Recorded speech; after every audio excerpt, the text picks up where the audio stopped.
हसिबा खेलिबा धरिबा ध्यानम अहर्निशि करिबा ब्रह्म ज्ञानम। हसिबा खेलिबा धरिबा ध्यानम अहर्निशि करिबा ब्रह्म ज्ञानम। हसेना खेलेना करे मन भंग सोना चली सके नाथ के संग। गुरुले गाउँदै हिँड्नुभयो यो 12औं शताब्दीतिर हुन सक्छ, तर पृथ्वीनारायण शाहको कालमा यो 17औं 18औं शताब्दीतिर हुन सक्छ। अनेकौं चमत्कारहरू विश्वभरि देखाउँदै र उहाँको कहाँ जन्म भयो, कसरी जन्म भयो, बडा अनौठो किम्वदन्तीहरू छ, हामी धेरैलाई थाहा पनि छ। उहाँ गाईको गोबरको थुप्रोबाट प्रकट हुनुभएको कथा प्रचलितै छ। त्यसै कारणले उहाँलाई बङ्गालतिरका मान्छेहरूले विशेष गरेर राजवंशी समुदाय उहाँ राजवंशी हो भन्ने मान्यता राख्दछ। त्यसै गरी हामी उहाँको चमत्कार गोर्खामा देख्छौँ, यो स्वाभाविक कुरा हो। हामी गोर्खाली नेपालीहरूको पनि उहाँ गौरव हुनुहुन्छ। उहाँको जन्म त यहाँ गोर्खामा भएको हो भनेर हामी सबै नेपालीले अपनत्व महसुस गर्दछौँ, क्लेम गर्दछौँ, दाबी गर्दछौँ। नेपालमा गुरु गोरखनाथको जन्म भएको हो। ठिक त्यसै गरेर भारतमा कसैले पन्जाबमा उहाँको जन्म भयो कि गोरखपुरमा भयो कि भन्ने कुराहरू, असल विचारहरू, असल कामहरू र संसारको भलाइ गरेर हिँड्नु भएको गुरु उहाँलाई कसले आफ्नो भन्न नखोज्नु। यही नै हाम्रो मौलिकताको विशेषता हो। आज हाम्रो मौलिकता विश्व प्रचलित हुन खोजिरहेको छ, सबैले लिन खोजिरहेको छ, अपनत्व ग्रहण गर्न खोजिरहेको छ। हिन्दू युवा सङ्घका अध्यक्षज्यू ऋषिकेश जङ शाहले अहिले भर्खरै पनि बताउनु भएको छ मन्तव्य, किन वेदका ऋचाहरू व्हाइट हाउसमा पढ्न थाल्यो। बडा चक्र चलेको छ, तर धेरै हदसम्ममा गुरुको यो वचनलाई लिएर हामी के अनुमान गर्न सक्छौँ भने यो भाषा धेरै धेरै नजिक राजवंशी भाषासँग छ। राजवंशी नेपाल भूमिको एउटा धरोहर जाति हो। त्यसै कारणले उहाँलाई हामी गोर्खासँग पनि जोड्छौँ र गोर्खामा उहाँ किन आउनुभयो, यही धर्म रक्षाको उहाँको कारण थियो भनेर हामी इतिहासलाई बुझ्न सक्दछौँ र त्यसलाई बिर्सनु पनि हुँदैन। त्यसै गरी यसै बिचमा केही दिनभित्र हामीले केही विषादपूर्ण घटनाहरू भोग्नु परेको छ। राष्ट्रकवि माधव प्रसाद घिमिरेज्यूलाई गुमायौँ। उहाँप्रति हामी सबैको हार्दिक श्रद्धासुमन अर्पण छ यहाँबाट। साथसाथै एकजना अर्का प्रख्यात विद्वान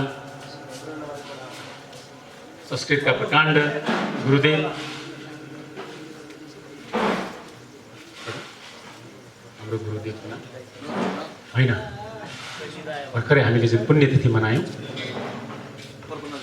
गुरु प्रपन्नाचार्य, उहाँको पुण्यतिथि पनि मनायौँ।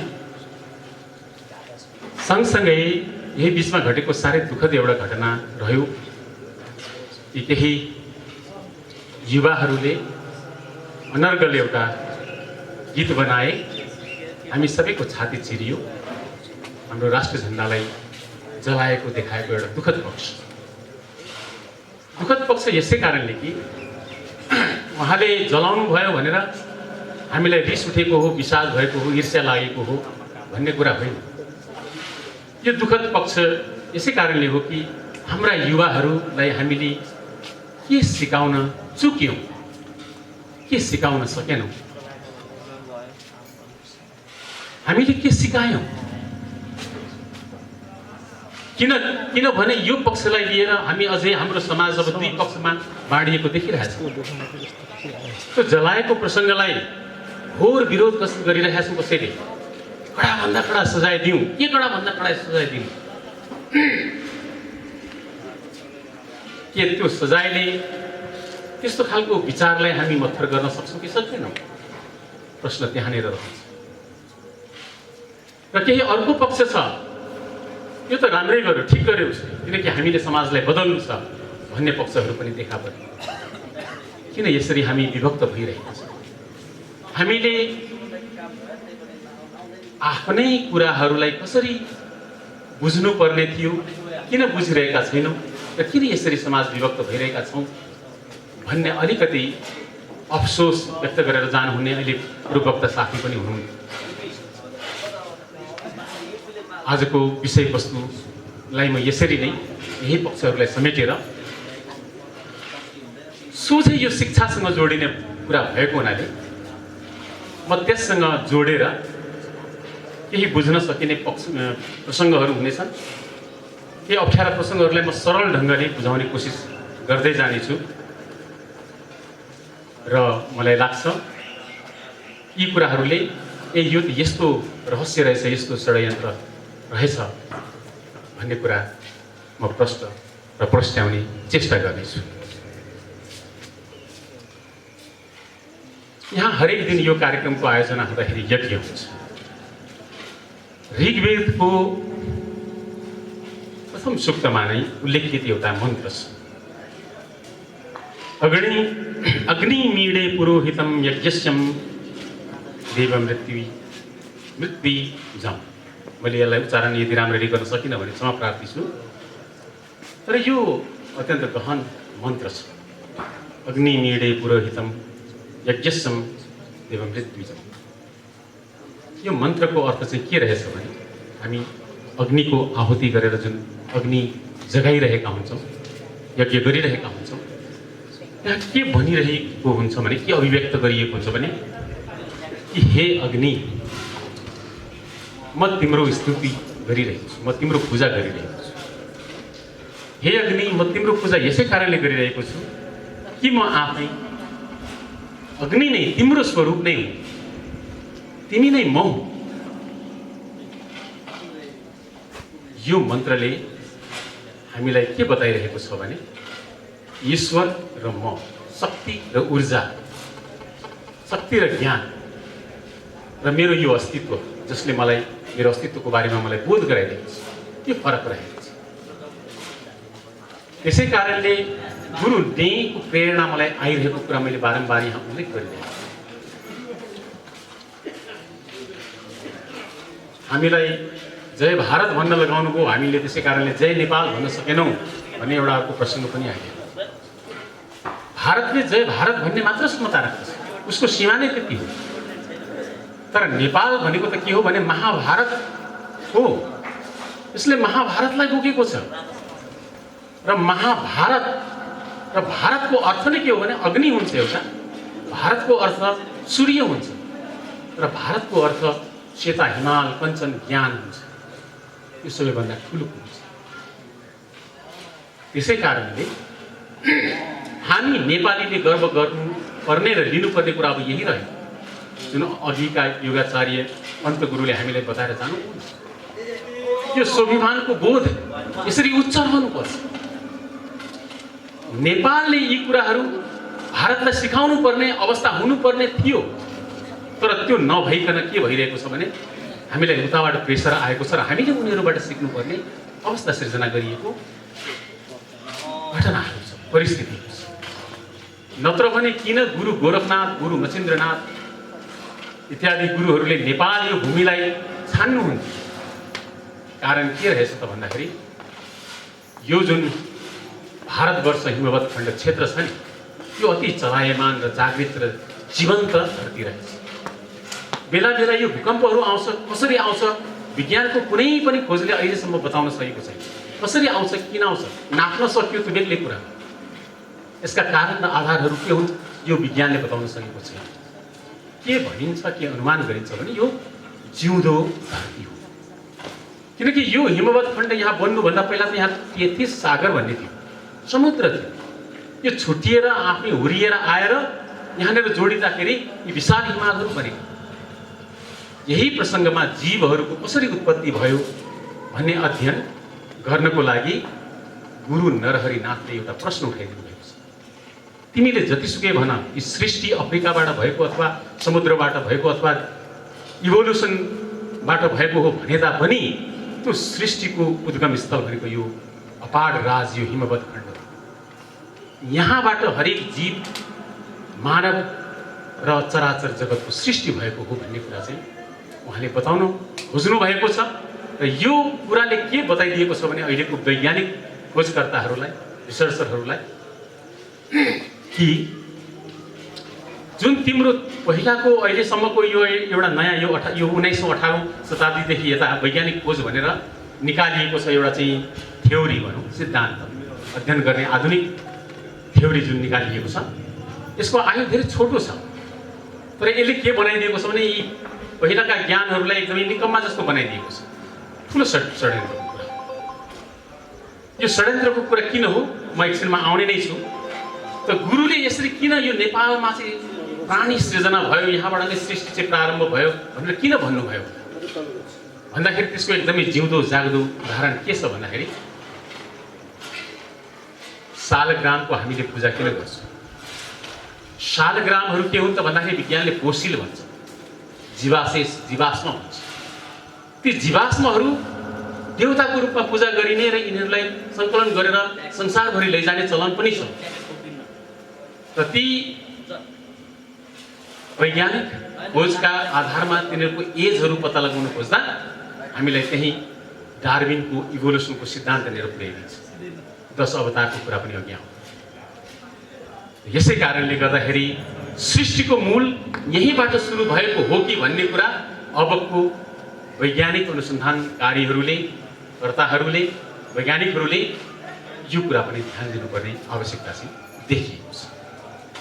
र यो धरती एउटा जिउँदो धरती हो भनेर किन पनि मानिएको छ भने आध्यात्मिक रूपमा, धर्मको रूपमा भनौँ कि यसका जुन यी सिमाना र किल्लाहरू जुन छन्, चारधामहरू जुन बनाइएका छन्, धेरै ठाउँमा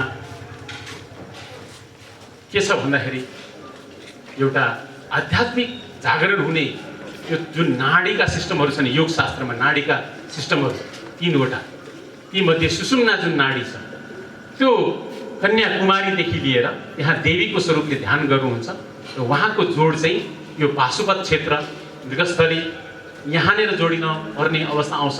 त्यसै गरेर चाहिँ तपाईँको कैलाशमा जोडिनुपर्ने हुन्छ र पूर्वतिर पनि जोडिनुपर्ने हुन्छ। यी खालका सिद्धान्तहरू यहाँ जोडिएको छ। यो आध्यात्मिक खोजको एउटा अर्कै पक्ष छ, यो बताइएको छ। र त्यसो भएको हुनाले गर्दाखेरि आज हामी आजकल देखिरहेका छौँ चारैतिर यी पूर्वीय ज्ञान, पाश्चात्य ज्ञान के हो भनेर चर्चा गर्न थालिएको छ। र त्यो चर्चाहरू गर्दाखेरि हामीले आधुनिक भनेर, वैज्ञानिक ज्ञानहरू भनेर जुन थ्योरीहरूलाई मानिरहेका छौँ, तिनीहरूको उत्पादन भने धेरै पुरानो भएको छैन।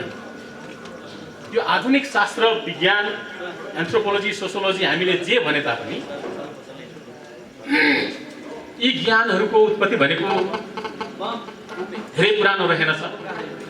यो 1798 मा जन्मिएका एकजना अगस्त्य कम्ते भन्ने समाजशास्त्री, यिनलाई चाहिँ समाजशास्त्रको फादर भनिन्छ, पिता भनिन्छ। यिनी लगायत धेरै वैज्ञानिकहरू, John Stuart Mill, Herbert Spencer, Lord Risley, Karl Marx, Emile Durkheim इत्यादिहरूले सिद्धान्तहरू बनाउँदै गए। सिद्धान्तहरू बनाउँदै जाँदाखेरि उहाँहरूले के बनाइदिनु भयो भने यो पूर्वीय ज्ञानलाई एकदम पुरानो ज्ञान बनाइदिनु। उहाँहरूले पूर्वीय ज्ञानलाई के भनिदिनु भयो भने यो चाहिँ एकदमै ढुङ्गा माटो पूजा गर्ने यस्तो एकदमै पछौटे ज्ञान हो, धेरै देवताहरू मान्ने ज्ञान रहेछ। अनि त्यस पछाडि हुँदा हुँदा एउटा भगवान मान्ने ज्ञानहरू पनि रहेछ भनेर क्रिस्चियनिटीतिर उहाँहरूले लानुभयो। र यो क्रिस्चियनिटीतिर एउटा भगवान मान्ने कुरा चाहिँ अलिकति वैज्ञानिक कुरा हो कि भनेर उनीहरूले बायस भएर अलिकति उतातिर आफ्नो कुराहरूलाई जोड्न थाले। त्यसै कारणले गर्दाखेरि के भयो त भन्दाखेरि विचारहरू मार्ने युद्धहरू धेरै पुरानो कालदेखि चल्दै आएको छ। समाजहरूमा लडाईँको जुन एउटा अवस्था छ त्यो हामी देख्छौँ। के देख्छौँ भन्दाखेरि पश्चिमबाट यो भारतमा आएर, यो भारत महाभारत क्षेत्रमा आएर, काश्मीर क्षेत्रमा आएर यहाँका मन्दिरहरू तोडफोड गरेर त्यहाँभित्र रहेका सुनका मूर्तिहरू चोरेर लाने एउटा चलन, अनि यताका जनताहरूमाथि शासन गर्ने एउटा चलन चल्यो। तर अवस्था के भइदियो भने त्यति हुँदा हुँदैखेरि पनि उनीहरूले मन्दिरहरू चोरेर त लगे तर मनहरू चोर्न सकेन। मान्छेहरू धेरै मारे तर मान्छेका विचारहरू मर्न सकेन र मार्न सकेन। ती जीवका त्यौं अहिले पनि बाँचिरहेको छ र त्यो जहिले पनि जागृत छ र जागिरहेको छ। किनभने त्यो धर्म भन्ने कुरा जुन एउटा बोध हो, ज्ञान हो, त्यो सदा चलिरहने कुरा। त्यसै कारणले त्यसले सनातन भनेर बुझिएको भन्ने कुरा यहाँ छँदैछ। अब यहाँ आश्चर्यजनक कुरा एउटा चाहिँ के आउँछ भने यो कार्ल मार्क्स लगायत यी सबै वैज्ञानिकहरूले त उनीहरूले कुरा बुझिसकेका थिए। यहाँबाट शास्त्रहरू लगेपछि उनीहरूले के भनेका थिए भने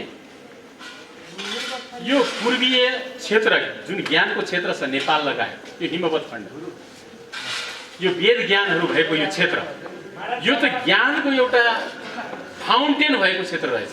ज्ञानको चाहिँ तपाईँको गएर ऊर्जा निक्लिने, मूल निक्लिने एउटा झरना झर्ने ठाउँ रहेछ। र यहाँबाट झरेको यस झरना, यहाँ ज्ञानको झरनाबाट झरेका यी ज्ञानका कुराहरू लिएर पश्चिमा धर्महरूले र भाषाशास्त्रीहरूले धेरै कुराहरूको विकास गरेका छन् भन्ने कुरा कार्ल मार्क्स लगायत अरू सबै वैज्ञानिकहरूले पनि स्वीकार गरेका छन्। र त्यसै कारणले यो अवस्थाले के सृजना गराइदिएको छ भने कि यो त अखण्ड ज्ञानको कुरा हो। यहाँको ज्ञानमा के रहस्य छ भनेर बीचमा एकजना रसियन यो धर्म सम्बन्धी चासो लिने एकजना म्याडम आउनुभयो। ती म्याडमको नाम थियो म्याडम ब्लाभात्स्की। उहाँले थियोलोजी भन्ने विकास गर्नुभयो। सोझै अब यहाँको हिन्दुइजमलाई नस्वीकार गरेर यहाँको देवी देवताहरूको, यहाँको योगीहरूको यो अष्टाङ्ग यस्ता खालका योग विद्याहरूको के रहेछ त रहस्य भनेर उहाँहरूले आफ्नो किसिमको थ्योराइजेसन गरेर थियोलोजी भन्ने एउटा शास्त्र चाहिँ विकास गर्ने कोसिस गर्नुभयो। यसलाई लगेर क्रिस्चियनिटीहरूतिर पनि मिसाउनु भयो र यसलाई उनीहरूले व्यावसायिक रूपमा उहाँका पछिल्ला अब अनुयायीहरूले हामी हेर्छौँ यो कुरालाई, हाम्रो योगको कुराहरूलाई, ध्यानका कुराहरूलाई, धर्मका कुराहरूलाई उनीहरूले बिजनेसको रूपमा एकदमै रूपान्तरण गरेर बिजनेस गरिरहेको एकदमै जगजाहेर छ। तर ठिक यही बेला हाम्रो देशमा हाम्रोतिर के भएको छ भने ती म्याडम ब्लाभात्स्कीले भनेका थिए कि यो पूर्वीय क्षेत्र भनेको चाहिँ एकदमै एक्स्ट्रा अर्डिनरी, एकदमै अद्भुत ज्ञानको एउटा रिपोजिटर, एउटा भकारी हो। त्यो भकारीबाट हामीले धेरै कुराहरू चाहिँ लिनु छ। र उहाँ पनि योग ध्यानहरू यसरी प्र्याक्टिस गर्नुहुन्थ्यो र चमत्कारहरू देखाउनुहुन्थ्यो। यो कुरा त हामीले यसरी गरे तापनि के हुँदो रहेछ भन्दाखेरि साँचो हुँदो रहेछ भन्ने कुरा पश्चिमा ज्ञान वैज्ञानिकहरूले, रिसर्चरहरूले थाहा पाएपछि अब यो ज्ञानलाई मार्ने हरेक किसिमका कुराहरू हुँदै हुँदै आए।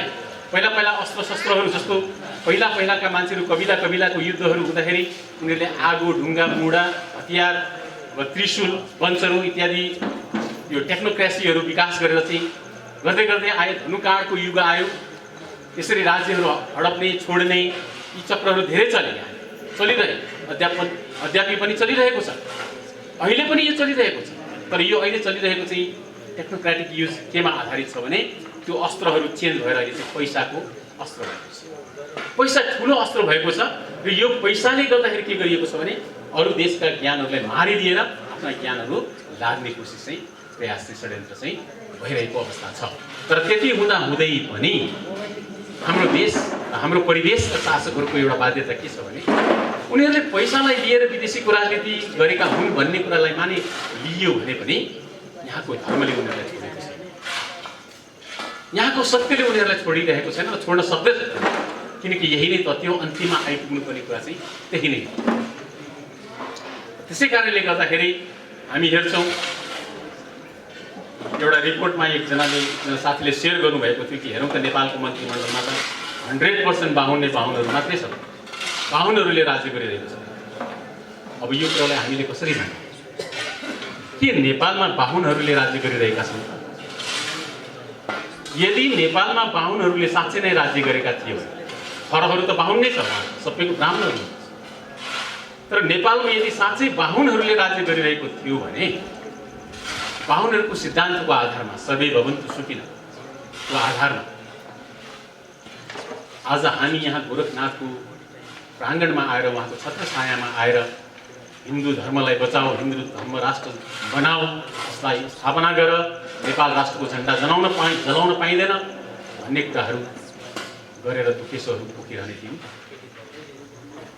त्यसै कारणले यहाँ प्रश्न के छ भने अहिलेका शासकहरू बाहुन भनेर थरहरू भए तापनि उनीहरू बाहुन छैन। हाम्रो धर्मशास्त्र अनुसार हाम्रो समाज 4 वर्णमा जुन विकास गरिएको छ, त्यो 4 वर्णमा विकास गरिएको कुरालाई पश्चिमी यी खोजकर्ताहरूको जुन मैले नाम लिए, अगस्ते कम्ते लगायत मार्क्स कालदेखि लिएर तपाईँको गएर यी सबै म्याक्स वेबर भन्ने अर्का एकदमै अत्याधुनिक समाजशास्त्री, उहाँले पनि के भन्नुभयो भने यो 4 वर्णको व्यवस्था त लेबरको आधारमा, श्रमको आधारमा, यो त अद्भुत व्यवस्था रहेछ। अनि उनीहरूले चाहिँ पछि गएर क्लास सोसाइटी भनेर आफ्नोतिर अध्ययन गरेर लेबर क्लास, प्रोलेटारिएट क्लास, क्यापिटलिस्ट भन्ने क्लास उनीहरूले बनाएर अध्ययन गर्न थाले। अनि त्यसलाई कसरी नियन्त्रण गर्ने भन्ने कुरा चाहिँ उनीहरूको दिमागमा आयो र उनीहरूले आफ्नो देशमा, जस्तो अब कार्ल मार्क्सले कहाँ लग्यो, कार्ल मार्क्सले जर्मनीका थिए, कम्युनिस्ट सिद्धान्त बनाउनुभयो, तर उहाँलाई त्यहाँ बस्न दिएन, उहाँ ब्रिटेनमा जानु। ब्रिटेनमा हेर्नुहोस् त ब्रिटेन कति चलाक देश रहेछ। कार्ल मार्क्सको सिद्धान्त यसो हेऱ्यो, हो यो त एकदमै धेरै राम्रो काम लाग्ने सिद्धान्त रहेछ भनेर उसलाई त्यहाँनिर लगेर शरणमा राख्यो। उसलाई अब त्यहाँनिर उनी ब्रिटेन भनेको त्यतिखेर चाहिँ एकदम क्यापिटलिस्ट कन्ट्री, धेरै पुँजी भएको, पैसा कमाएको देश भएको थियो, उसले विश्व साम्राज्य नै हासिल गरेको थियो। उसले के हेऱ्यो भने लेबरहरूलाई राम्ररी व्यवस्थापन गर्न सक्यो भने अनि के हुन्छ, शान्ति हुन्छ समाजमा भनेर त्यो लेबर क्लासहरूलाई राम्ररी व्यवस्था गरी उनीहरूलाई राम्रो सुविधाहरू दिने नियम चाहिँ त्यहाँ लागू गरिदियो, उसलाई त्यहीँ पालेर राखिदियो। अनि उनीहरू चाहिँ आफू राजा रहिरहे, मन्त्री रहिरहे, उनीहरूको समाज चलिरह्यो। अनि त्यस पछाडि त्यो सिद्धान्तलाई ल्याएर हाम्रो जस्तो यो पूर्वीय देशहरूमा, पछाडि परेका देशहरूमा अथवा थर्ड वर्ल्ड कन्ट्री, उनीहरूको भाषामा वास्तवमा यो थर्ड वर्ल्ड कन्ट्री थिएन, न पछाडि परेको देश थियो र छ। यहाँ आएर उनीहरूले आफ्नो विचारहरू लादेर शासन गर्ने चाहिँ एउटा ट्याक्टिक्स छ, एउटा चाहिँ षड्यन्त्र छ। तर गाह्रो कुरा के भइदियो भने म्याक्स वेबरले ल यो त्यताका एकदम धर्मशास्त्रका कुराहरू साह्रै काम नलाग्दा छ नि, यो त बदल्नुपर्छ। अनि कम्युनिस्ट सिद्धान्त मार्क्सको सिद्धान्त कसरी त्यहाँ लागू गर्ने भन्दाखेरि त्यो सिद्धान्त लागू गर्ने एउटै आधार छ, पहिला चाहिँ त्यहाँको यो जुन एकदमै प्रिमिटिभ गाउँको जुन सोसाइटी छ, समाज छ, त्यसलाई बदलेर पहिला चाहिँ क्यापिटलिस्ट पुँजीवादी सोसाइटी बनाउनु पर्यो। अनि पुँजीवाद भएपछि अनि मात्रै के आउँछ, समाजवाद आउँछ। अनि समाजवादबाट कहाँ जान्छ, साम्यवादतिर जान्छ भन्ने उनीहरूको सिद्धान्त थियो। र त्यसरी यहाँ ल्याएर चाहिँ जबरजस्ती अब उनीहरूले पुँजीवाद यहाँ सिर्जना गर्न खोज्छ। यतिका वर्षहरू गुज्रिसक्यो, 75औं 70औं 80औं वर्षहरू गुज्रिसक्यो। विडम्बना के रहिदियो भने हामी यो क्षेत्रमा उनीहरूले अहिले पाएको रिसर्च अनुसार के भने यहाँ पुँजीको विकासै हुँदैन, यहाँ पुँजीवादको विकासै हुँदैन। के रहेछ यहाँ पुँजीवादको विकास नहुनुको कारण के रहेछ भन्दाखेरि गुरु नरहरि नाथले दिनुभएको एउटा चाहिँ राजनैतिक सिद्धान्त, ठुलो राजनैतिक सिद्धान्त, एक शास्त्रबाट नै उहाँले दिनुभएको छ। त्यसलाई म यहाँ ल्याउँछु, तर म त्यसभन्दा अगाडि के जोडिदिन चाहन्छु भने यहाँनिर कम्युनिजम आउने सम्भावना उनीहरूले देख्दैन अहिले, अब छैन पनि। अघि मैले भन्दैछु नि, हाम्रा शासकहरू बाहुन भनेर हामीले भनिरहेको छ, तर तिनीहरू बाहुन हुन्छ, जातको नाम त बाहुन हो, तर उनीहरू त बाहुन होइन। हाम्रो धर्मशास्त्र अनुसार 4 वर्ण जुन थिए, ती 4 वर्ण भन्दा पनि यदि हामीले माथिल्लो तहदेखि तल्लो तह मान्ने हो भने त्यहाँभन्दा पनि गए गुज्रेका जातका मान्छेहरूले अहिले शासन गरिरहेका छन् भन्दा केही फरक पर्दैन। तर हाम्रो यो वर्णहरूले त यो वर्ण न तल छ न माथि छ, यिनीहरू समान छन्। किनकि ब्राह्मण शूद्रको भर पर्नुपर्ने हुन्छ, ब्राह्मण क्षेत्रीको भर पर्नुपर्ने हुन्छ, ब्राह्मण वैश्यको भर पर्नुपर्ने हुन्छ। ब्राह्मणहरू सबै यी हामी जुन भन्छौँ सबै वर्गको आधारमा मात्रै ब्राह्मण बाँच्न सक्छ। ब्राह्मणलाई यी सबै वर्णहरूले के गरेका छन्, धानेका छन्।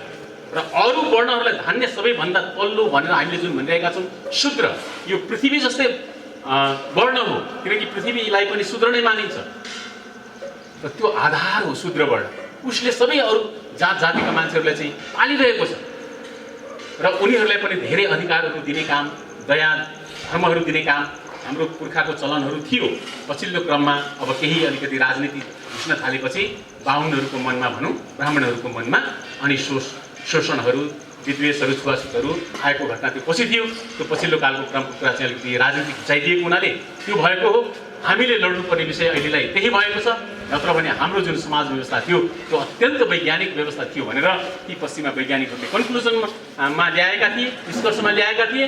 र अहिले उनीहरूले के भनिरहेका छन्, देखिरहेका छन् भने यो कम्युनिजम भन्ने त पूर्वीय समाजमा सम्भावना नै रहेनछ। किन सम्भावना रहेनछ भन्दाखेरि यहाँ हाम्रा वेदहरूले, हाम्रा शास्त्रहरूले, हाम्रा गुरुहरूले हामीलाई अलरेडी सिकाइसक्नु भएको छ। नरहरि नाथ गुरुले चाहिँ जुन वैदिक साम्यवादको परिकल्पना गरेर जुन लेख्नु भएको छ, यहाँ त अलरेडी साम्यवाद होइन वैदिक साम्यवाद छ त अनि त्यहाँनिर साम्यवाद के लागू गर्ने, त्यो लागू हुने सम्भावना नै छ। त्यस कारणले गर्दाखेरि गुरु नरहरिनाथले दिनुभएको त्यो मन्त्रको आधारमा हामीले समाज व्यवस्थालाई यदि चलाउने हो भने, राजनीतिक व्यवस्थालाई पुनश्च कायम गर्ने हो भने हामीलाई लाग्छ, हामीले मान्नुपर्ने हुन्छ कि हाम्रो समाजमा यो जुन अहिले विद्वेष फैलिरहेको छ, आफूलाई नचिन्नु पर्ने जुन अवस्था सिर्जना भइरहेको छ, त्यो अवस्थाबाट हामी पार पाउने थियौँ। यी विकृतिहरूलाई हामीले नियन्त्रणमा ल्याउन सक्ने थियौँ र अहिले जुन पैसाको लोभमा, डलरको रूपमा जुन एउटा विभेद देखिरहेको छ, यसलाई हामीले दह्रो एउटा जवाब चाहिँ दिन सक्ने थियौँ। र यही नै मलाई लाग्छ उहाँले शास्त्रहरूबाट नै लिएर शास्त्रसम्मत कुराहरू हामीलाई बताउनु भएर यसरी तिनीहरूले समाज व्यवस्था गर्यो भने सुख प्राप्त गर्न सकिन्छ है भन्ने एउटा जुन बाटो दिनुभएको छ गुरु नरहरिनाथले, म त्यस कुरालाई यहाँ उल्लेख गर्न चाहन्छु। उहाँले दिनुभएको एकदमै सजिलो बाटो रहेछ। खम ब्रह्म खम सुखम सुखम आनन्दम सुखानी सुष्टुखानी भनेर बताउँछ। सुख नै ब्रह्म हो, ब्रह्म भनेको सुख हो, सुख आनन्द हो र आनन्द प्राप्त गर्नु नै तिम्रो के हो भने मार्ग। अब यो सुख कसरी प्राप्त गर्ने त उहाँले बडा राम्रो सूत्र दिनुभएको छ। अब यो सूत्रलाई हामीले ध्यान दिएर, सुख भनेको नै भगवान हो, त्यो सुख के हो त, कसरी ल्याउने त समाजमा। अघि योगाचार्य गुरुहरूले हामीले बताउनु भएको छ, यसरी स्वस्थ रहौँ, मनलाई सफल बनाऊ, पवित्र बनाऊ, किनकि कृन्वन्तो विश्वमार्यम् कृन्वन्तो विश्वमार्यम्, विश्वलाई आर्य बनाऊ भन्नुको अर्थ त के रहेछ भने मनलाई पवित्र बनाउने, विचारहरूलाई स्वच्छ बनाउने र त्यसरी स्वच्छ विचार र पवित्र मन भएका मान्छेहरू हामी सृजना गर्न सक्यौँ भने सारा विश्व के हुन्छ, आर्य हुन्छ, सभ्य हुन्छ, सुसंस्कृत हुन्छ भन्ने खालका परिकल्पना। त गुरु नरहरिनाथले अब हामीलाई सुझाउनु भएको छ। अहिलेको परिप्रेक्ष्यमा अहिलेका राजनेताहरूले पनि यस कुरालाई लिन सक्नुभयो भने, अङ्गीकार गर्न सक्नुभयो भने, यसलाई लिएर उहाँहरूले आफ्ना क्रियाकलापहरूमा परिवर्तन ल्याउन सक्नुभयो भने मलाई लाग्छ हाम्रो देशको बिग्रिरहेको जुन अर्थतन्त्र छ, राजनीति छ, समाज व्यवस्था छ, यी सबै कुराहरू सुध्रेर जानेछन् भन्ने कुरा म यहाँबाट सबैको कानमा पुगोस् भन्ने अपेक्षा राख्दछु। त उहाँले के भन्नुहुन्छ, हेर समाजलाई कसरी चलाउने एकदम सजिलो बाटो दिनुभएको छ। सुखस्य मूलम धर्मः धर्मस्य मूलम अर्थ अर्थस्य मूलम राज्यम राज्यम मूलम इन्द्रियजयः इन्द्रियजयस्य मूलम विनयः विनयस्य मूल्यम वृद्धोपसेवा वृद्धोपसेवाया विज्ञानम भवति। अलिकति म व्याख्या गरौँ। आधुनिक विज्ञानले तपाईँलाई जहिले पनि कसरी सक्सेसफुल हुने, कसरी सक्सेस हासिल गर्ने भन्ने कुरा सिकाउन खोज्छ। आधुनिक शिक्षाको अनुसार सक्सेस भनेको के हो भने तिमीले कति धेरै पैसा कमाउने, पैसा धेरै कमायो भने तिमी धेरै सुखी र धेरै आनन्द हुन्छ। तर हामीले अघिल्लो वक्ताबाट पनि थाहा यो पैसा मात्रै कमाएर सुखी हुन सकिन्छ, पैसाले सुख दिँदो रहन्छ, हुँदैन पनि। कति अर्बौं खरब, अब बिल गेट्सले $40 बिलियन कमायो, कति हजार बिलियन डलर कमायो। कति लाख बिलियन डलर कमाएको छ। तर उसलाई पैसाले पुगेको छैन। अहिले अब रिसर्चरहरूले के बताइरहेका छन् भने अरू धेरै पैसा कसरी कमाउन सकिन्छ भनेर अब बिल गेट्सको कम्पनी लगायत चाइनिज कम्पनी WHO यो सबैले मिलेर यो चाहिँ एउटा प्लान गरेर प्यान्डेमिक ल्याएको हो। यो पेन्डेमिक भनेर हामी जुन अहिले बसिरहनु परेको अवस्था जुन छ नि, यिनीहरूले अरू पैसा कसरी कमाउन सकिन्छ, मान्छे धेरै मारेर धेरै चाहिँ औषधिहरू बिक्री गरेर कसरी कमाउन सकिन्छ भन्ने खालको यस्तो षड्यन्त्र गरेका हुन् है भनेर। अब यो मेरो कुरा होइन, यो रिसर्चरहरूले तपाईँ जहीँ जहीँ पनि पढ्न पाउनुहुन्छ, देख्न पाउनुहुन्छ भनेको कुराहरूलाई मैले यहाँ उल्लेख मात्रै गर्दैछु। त्यसरी ल्याएको है भनेपछि पैसाले नपुगिकन उनीहरूलाई अझै के चाहियो, षड्यन्त्र गर्नु भनेपछि सुख आएको छ। पैसाले त सुख दिइरहेको छैन। तसर्थ गुरुहरूले हामीलाई उहिलेदेखि नै कति राम्रो ज्ञानहरू र बाटोहरू दिनुभएको थियो। त्यो बाटोहरूलाई हामीले बिर्स्यौँ। यही नै हाम्रो मौलिकता हो। जुन बाटो उहाँहरूले दिनुभएको थियो त्यो बाटो अनुसार हामीले पूर्व पश्चिमको बुद्धिहरूलाई जोडेर यदि अगाडि जान सक्ने थियौँ भने हाम्रो समाज साँच्चै नै सुखी सम्पन्न रहने थियो। नेपाल मात्र होइन, यो सारा विश्व नै सुखी सम्पन्न हुने थियो। र अहिलेको गतिविधिहरू हेर्दा अब चारैतिर, किनभने अघि व्हाइट हाउसमा उसले त्यहाँका प्रेसिडेन्टले वेदऋचाहरू पढाएको कुरा मात्रै होइन, अहिले जुन नयाँ उम्मेदवारहरू दिँदैछन्, नयाँ पार्टीहरूले, डेमोक्रेटिक पार्टीले समेत पनि आफ्नो उम्मेदवारीको घोषणा गर्दाखेरि वेदऋचाका मन्त्रहरूद्वारा हालेर के गर्न थालेका छन्, आफ्नो उम्मेदवारीको घोषणाहरू गर्न थालेका छन्। त्यस कारणले गर्दाखेरि अब यो फेरि घुमिफिरिकन त्यही ठाउँमा आउँदैछ भन्ने एउटा राम्रो सङ्केत हो। त्यसै कारणले यो मौलिकताको अभियान अत्यन्त सान्दर्भिक भएको छ र मलाई लाग्छ कुनै दिन हामीले यहाँनिर यो मञ्चमा गुरु गोरखनाथको छत्रछायामा हाम्रो देशको राष्ट्रपतिलाई ल्याएर पनि बोल्न लगाऊँ हाम्रो मौलिकताको बारेमा, प्रधानमन्त्रीलाई पनि बोल्न लगाऊँ, विपक्षी पार्टीका नेताहरूलाई पनि ल्याएर यहाँ बोल्न लगाऊँ, अरू पार्टीका नेताहरूलाई पनि बोल्न लगाऊँ, जसले गर्दाखेरि हाम्रो देशमा शान्ति सुव्यवस्था कायम हुने सम्भावना अरू बढेर जाओस् भन्ने हामी अपेक्षा राखौँ। र गुरुले देखाएको बाटोले भनेको कुरा एकपटक म फेरि स्मरण गराउन चाहन्छु। सजिलो बाटो दिनुभएको छ। यदि तिमीलाई सुख चाहिन्छ भने तिमी धर्मको बाटोमा रहनु पर्यो। धर्म भनेको के हो? हाम्रो यो मौलिकता, सुखस्य मूलम धर्म। अनि धर्म कसरी आउँछ त समाजमा भन्दाखेरि धर्मस्य मूलम अर्थ। धर्मको लागि तिमीलाई अर्थ चाहिन्छ। अब अर्थ भनेको के हो त? अर्थ भनेको पैसा फेरि हामीले सम्झौँला। अर्थ भनेको पैसा होइन। अर्थ भनेको तपाईँलाई स्वस्थ शरीर चाहियो, काम गर्ने जागर चाहियो, असल विचार चाहियो। किनकि तपाईँ काम गर्ने विचार छ, असल छ भने तपाईँले पैसा त कमाइहाल्नुहुन्छ। यदि पैसा कमाउनु पऱ्यो भने, नत्र भने तपाईँसँग खानेको अभाव त कहिले पनि हुँदैन। पैसा आविष्कार हाम्रो समाजले गरेको होइन, उहिले पैसा नहुँदा चलेको थियो होइन। त यसलाई हामीले अहिले पैसा भनेरै बुझे तापनि हामीले के बुझ्नुपर्ने हुन्छ भने समाजमा स्वस्थ मानिसहरू चाहिन्छ जसले समृद्धि ल्याउँछ। अर्थात् धर्मको लागि के चाहिन्छ भने घरमा समृद्धि हुनुपर्छ, राज्यमा समृद्धि हुनुपर्छ। समृद्धिका लागि समृद्ध मान्छेहरू चाहिन्छ। स्वस्थ शरीर र मनले समृद्ध मान्छेहरू चाहिन्छन्। अनि त्यस पछाडि यस्तो स्वस्थ र मन र शरीर भएका मान्छेहरू कसरी उत्पादन हुन्छ त भन्दा गुरु भन्नुहुन्छ अर्थस्य मूलम राज्यम। त्यो हुनको लागि राज्य चाहिन्छ। राज्य भनेको के भने असल नेता चाहिन्छ। अब राज्य भनेको हामीले राष्ट्र सम्झिराख्छौँ, यो एउटा अर्थ हो। तर राज्य भनेको राज्य चलाउने जुन नेता हो त्यो चाहियो। प्रकृति रञ्जना राजा त्यो चाहियो गुरुले भन्नुभयो जस्तै। त अर्थस्य मूलम राज्य हुनु पर्यो। अब हामीले हाम्रो देशलाई यो मौलिकतापूर्ण राज्यको रूपमा कसरी खडा गर्ने भन्ने उद्घोष यो अभियानको, यो युवाहरूको अभियान, हिन्दू युवाहरूको अभियानको अर्थ हो। अब राज्य कसरी प्राप्त गर्ने तपाईँ एउटा असल नेता कसरी बन्न सक्नुहुन्छ त भन्दाखेरि उहाँले बताउँदै हुनुहुन्छ गुरुले राज्य मूलम इन्द्रिय जय भन्नुहुन्छ। तपाईँ यदि असल नेता बन्नु छ भने तपाईँले आफ्ना इन्द्रियहरूलाई बसमा राख्नु सक्नु। इन्द्रियहरूलाई बसमा कसरी राख्ने? अब योग ध्यान तपस्या गरेको सदाचार आचरणमा रहेको मान्छे हुन सक्नु पर्यो। हेर्नुहोस् त कति सजिलो, कति स्पष्ट बाटोहरू उहिलेदेखि नै हामीलाई चाहिँ उल्लेख गरेर बताइरहेको छ। हाम्रा कुनै नेतालाई हामी पाउँछौँ? ब्राह्मण धर्म मान्ने मान्छे मात्रै नै के हुन सक्छ? एउटा राजा हुन सक्छ। त्यो राजा हुनको लागि ब्राह्मण धर्म भनेको के हो भने ब्राह्मण धर्म भनेको चाहिँ यो धर्म, त्यसलाई जो नेता हुन्छ, जो क्षत्रियको रूपमा क्षेत्र सञ्चालन गर्न आउँछ, उसले यो धर्म आफूलाई राख्न सक्ने क्षमता ल्याउन सक्नुपर्ने। अब इन्द्रिय जय कसरी गर्ने भन्ने उहाँले फेरि ल्याउनुहुन्छ। कसरी इन्द्रिय जय गर्न सक्नुहुन्छ? इन्द्रिय जयस्य मूलम विनय। इन्द्रिय जय हुने एउटै मात्रै बाटो छ। तपाईँ विनयशील हुनु पऱ्यो, तपाईँ एउटा राम्रो छात्र हुन सिक्नु पऱ्यो। जोसँग पनि असल असल कुराहरू के गर्न सक्नु पऱ्यो, हामीले गुरु थापेर उहाँको शरणमा परेर सिक्नु पऱ्यो। त्यस पछाडि अब विनय कसरी बन्ने त, आफू चाहिँ विद्यार्थी कसरी बन्ने तपाईँ? विनय असल विद्यार्थी हुने एउटै उपाय छ, विनश्य मूलम वृद्धोपसेवा। अब वृद्ध भनेको हामीले बुढा मान्छेहरूको सेवा त छँदैछ, तर बुढा भनेको के भने अनुभवले खारिएका, ज्ञानले खारिएका हो त्यस्ता मान्छेहरूको शरणमा जानु पर्यो, उहाँको सेवा गर्नु पर्यो, त्यस पछाडि ज्ञान हासिल गर्नु पर्यो। अनि तपाईँ एउटा असल नेता बन्नुहुन्छ, असल के गर्नुहुन्छ भने शासन दिन सक्नुहुन्छ। अनि वृद्धोपसेवाय विज्ञानम भवति।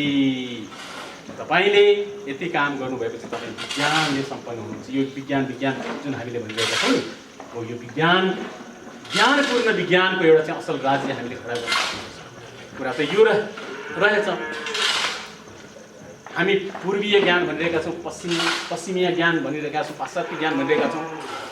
धेरै विद्वानहरूले अर्थाएको म सुन्छु के भने पूर्वीय ज्ञान भनेको यो पूर्वतिरको, इस्टर्न जापानतिरको, पाश्चात्य ज्ञान युरोपतिरको, अमेरिकातिरको भने। यसलाई हामीले कसरी बुझ्नु पर्यो भने यो पूर्वीय ज्ञान सनातन ज्ञान हो, पहिलाको ज्ञान, पहिलादेखि चल्दै आएको ज्ञान हो, यो अगाडिको ज्ञान हो। यहाँ भन्दा यो ज्ञान जुन हामीलाई यहाँ प्राप्त भइसकेको थियो, त्यो ज्ञानले नै अरू ज्ञानका क्रमहरू चाहिँ यहाँनिर ल्याएका छन्। यी पछिका ज्ञान जुन पाश्चात्य ज्ञानहरू छन्, यी पछिल्ला ज्ञानहरू। त्यसै कारणले यी ज्ञानहरूले अब हाम्रो कल्याण हुन सक्दैन। यी ज्ञानका असल केही कुराहरू छन् भने तिनीहरूलाई हामीले प्रयोग गर्ने हो।